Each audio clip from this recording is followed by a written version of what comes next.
दोस्तों, हर इंसान किसी न किसी माहौल में रहता है और जिस माहौल में वह रहता है उसके रंग में पूरी तरह रंग चुका होता है। यानी उस माहौल का जो कल्चर होता है वो पूरी तरह से वो अपने अंदर उतार लेता है। जैसा माहौल सोचेगा उसी तरह वो भी सोचेगा। यहाँ तक कि जानवरों का भी यही हाल होता है और इसे ही माइंडसेट कहा जाता है।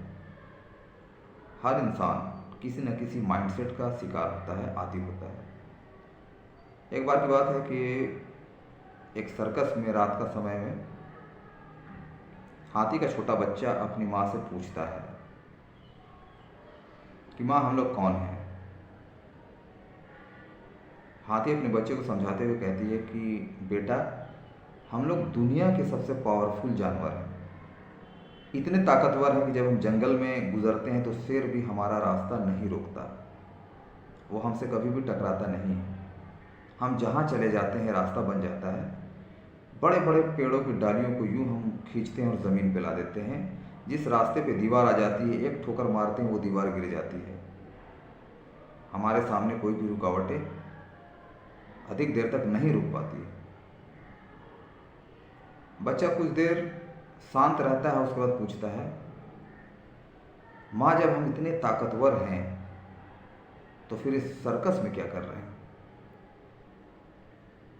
इतना सुनने के बाद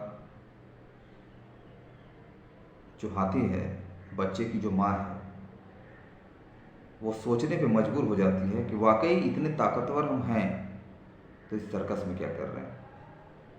हर इंसान जानता है कि जब हाथी का छोटा बच्चा रहता है, जब उसे पकड़ कर लाया जाता है सर्कस में, तो उस बच्चे को एक छोटी सी रस्सी से बांधकर खुट्टी पे लगा दिया जाता है। जब बच्चा आगे की ओर बढ़ता है तो उसका पैर खिंचाता है और बच्चा वापस आ जाता है। इसी तरह वह हर दिन करता है और एक दिन ऐसा होता है कि वह बड़ा हो जाता है। धीरे धीरे बड़ा जब हो जाता है तो उसे मामूली एक जंजीर से बांध कर रखा जाता है खूंटी पे। बड़ा होने के बाद सेम कल्चर उसके दिमाग में होता है। वो जब आगे की ओर बढ़ता है, जब उसका पैर खिंचाता है तो वापस अपनी जगह पे आ जाता है। वह यही सोचता है कि यहाँ से अब हम आज़ाद नहीं हो सकते हैं।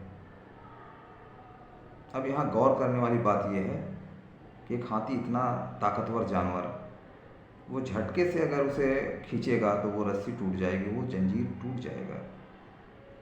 लेकिन वह ऐसा इसलिए नहीं करता है क्योंकि उसका माइंड सेट हो चुका होता है। उसे यकीन आ चुका होता है कि अब वह इस दायरे के बाहर कभी नहीं जा सकता है। दोस्तों, हमारी ज़िंदगी में भी कुछ ऐसा ही होता है। कहीं ना कहीं हम फंसे होते हैं। हमारे अंदर का जो पोटेंशियल है, जो ताकत है, जो खूबियाँ हैं, उसे हम बाहर नहीं निकाल पाते हैं क्योंकि अपने बारे हम जान ही नहीं पाते हैं कि हमारे अंदर वो ताकत है जिसे कुदरत ने अशरफुल मखलूक़ात कहा है। इस माइंडसेट से बाहर निकलने के लिए सबसे पहले अपने आप को तलाश करना होता है कि हम हैं कौन। जिस दिन हम तलाश कर लेते हैं, हमें अपने पावर का अंदाज़ा हो जाता है, उसी दिन से हमारी मानसिकता बदल जाती है। तो बेहतर है कि सबसे पहले तो ये ढूंढें कि हम किस माइंडसेट के शिकार हैं। जब हम अपनी कमज़ोरी को ढूंढ लेंगे तो हमें वह रास्ता भी मिल जाएगा जिस रास्ते पर चलकर हम एक साधारण से असाधारण इंसान बन पाएंगे। All the best.